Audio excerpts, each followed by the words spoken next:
October country. That country where it is always turning late in the year. That country where hills are fog and the rivers are mist. Where noons go quickly, dusks and twilights linger and midnights stay. That country composed, in the main, of cellars, subcellars, coal bins, closets, attics, and pantries, faced away from the sun. That country whose people are autumn people, thinking only autumn thoughts, whose people, passing at night on the empty walks, sound like rain. The next in line. It was a little caricature of a town square. In it were the following fresh ingredients: a candy box of a bandstand where men stood on Thursday and Sunday nights, exploding music, fine, green, patinated, bronze-copper benches all scrolled and flourished, fine blue and pink tiled walks, blue as women's newly lacquered eyes, pink as women's hidden wonders, and fine French-clipped trees in the shapes of exact hat boxes. The whole, from your hotel window, had the fresh ingratiation and unbelievable fantasy one might expect of a French villa in the 90s. But no, this was Mexico, and this a plaza on a small colonial Mexican town, with a fine state opera house in which movies were shown for 2 pesos admission, Rasputin and the Empress, The Big House, Madame Curie, Love Affair, Mama Loves Papa. Joseph came out of the sun-heated balcony in the morning and knelt on the grill, pointing his little box brownie behind him. In the bath, the water was running, and Marie's voice came. "What are you doing?" He muttered. "A picture." She asked again. He clicked the shutter, stood up, and wound the spool inside, squinting, and said, "Took a picture of the town square. God, didn't those men shout last night? I didn't sleep until 2:30.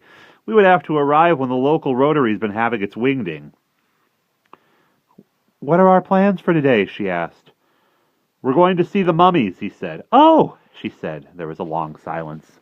He came in, set the camera down, and lit himself a cigarette. "I'll go and see them alone," he said, "if you'd rather."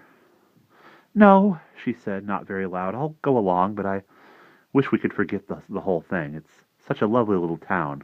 "Look here!" he cried, catching a movement from the corner of his eyes. He hurried to the balcony, stood there, his cigarette smoking and forgotten in his fingers. "Come quick, Marie!" "I'm drying myself," she said. "Please, hurry," he said, fascinated, looking down into the street. There was movement behind him, and then, the odor of soap and water, rinsed fresh, wet towel, fresh cologne. Marie was at his elbow. "Stay right there," she cautioned him, "so I can look without exposing myself. I'm stark. What is this?" "Look!" he cried. A procession traveled along the street. One man led it with a package on his head. Behind him came women in black rebozos, chewing away at the peels of oranges and spitting them on the cobbles. Little children at their elbows, men ahead of them. Some ate sugar cane, gnawing away at the outer bark until it split down, and they pulled it off in great hunks to get at the succulent pulp and the juicy sinews on which to suck. In all, there were 50 people. "Joe!" said Marie behind him, holding his arm. It was no ordinary package the first man in the procession carried on his head. Balanced delicately as a chicken plume, it was covered with silver satin and silver fringe and silver rosettes, and he held it gently with one brown hand, the other hand swinging free. This was a funeral, and the little package was a coffin. Joseph glanced at his wife. She was the color of fine, fresh milk. The pink color of the bath was gone. Her heart had sucked it all down to some hidden vacuum in her. She held fast to the French doorway and watched the traveling people go. Watched them eat fruit, heard them talk, gently laugh, gently. She forgot she was naked. He said, "Some little girl or boy gone to a happier place." "Where are they taking her?" She did not think it unusual, her choice of the feminine pronoun. Already she had identified herself with the tiny fragmented parceled like an unripe variety of fruit. Now in this moment she was being carried up the hill, within compressing darkness, a stone in a peach, silent and terrified, the touch of a father against the coffin against the coffin material outside, gentle and noiseless and firm inside. "To the graveyard, naturally. That's where they're taking her," he said, the cigarette making a filter of smoke across his casual face. "Not the graveyard. There's only one cemetery in these towns. You know that. They usually hurry it. That little girl had probably been dead only a few hours." "A few hours?" She turned away, quite ridiculous, quite naked, with only the towel supported by her limp, untrying hands. She walked toward the bed. "A few hours ago she was alive, and now," he went on, "now they're hurrying her up the hill. The climate isn't kind to the dead. It's hot. There's no embalming. They have to finish it quickly." "But to that graveyard! That horrible place," she said, with a voice from a dream. "Oh, the mummies," he said. "Don't let that bother you." She sat on the bed, again and again stroking the towel laid across her lap. Her eyes were blind as the brown paps of her breasts. She did not see him or the room. She knew that if he snapped his fingers or coughed, she wouldn't even look up.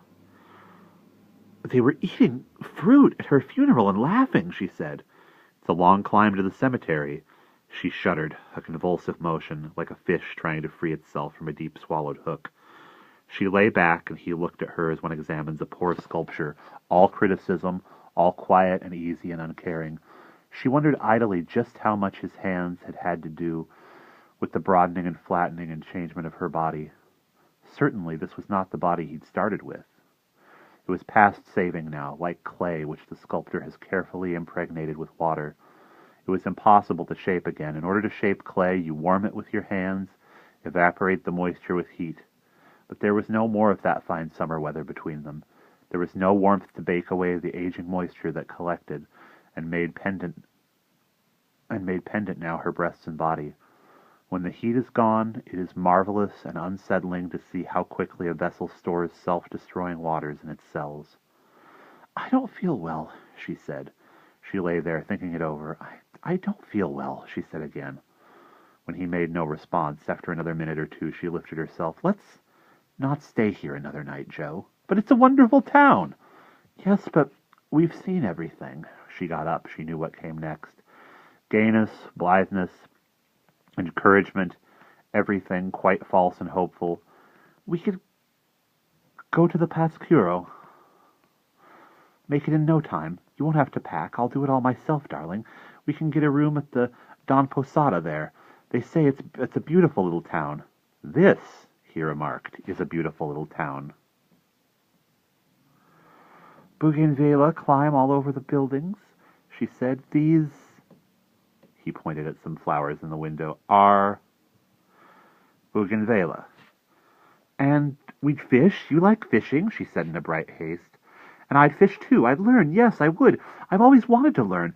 And they say the Tarascan Indians there are almost Mongoloid in feature and don't speak much Spanish. And from there we could go to Paracutin. That's near Urampan. And they have some of the finest lacquered boxes there. Oh, it'll be fun, Joe. I'll pack. You just take it easy and—" "Marie." He stopped her with one word, and she ran to the bathroom door. "Yes?" "I thought you said you didn't feel well." "I didn't. I don't. But thinking of all those swell places—" "We haven't seen 1/10 of this town," he explained logically. "There's that statue of Morelos on the hill. I want a shot of that, and some of that French architecture up the street. We've traveled 300 miles, and we've been here one day, and now want to rush off somewhere else. I've already paid the rent for another night." "You can get it back," she said. "Why do you want to run away?" he said, looking at her with an attentive simplicity. "Don't you like the town?" "I simply adore it," she said, her cheeks white, smiling. "It's so green and pretty." "Well then," he said, "another day. You'll love it. That's settled." She wanted to speak. "Yes?" he asked. Nothing. She closed the bathroom door. Behind it she rattled open a medicine box. Water rushed into a tumbler. She was taking something for her stomach. He came to the bathroom door. "Marie, the mummies don't bother you, do they?" She said. "Was it the funeral then?" Because if you were really afraid, I'd pack up in a moment. You know that, darling." He waited. "No, I'm not afraid," she said. "Good girl," he said.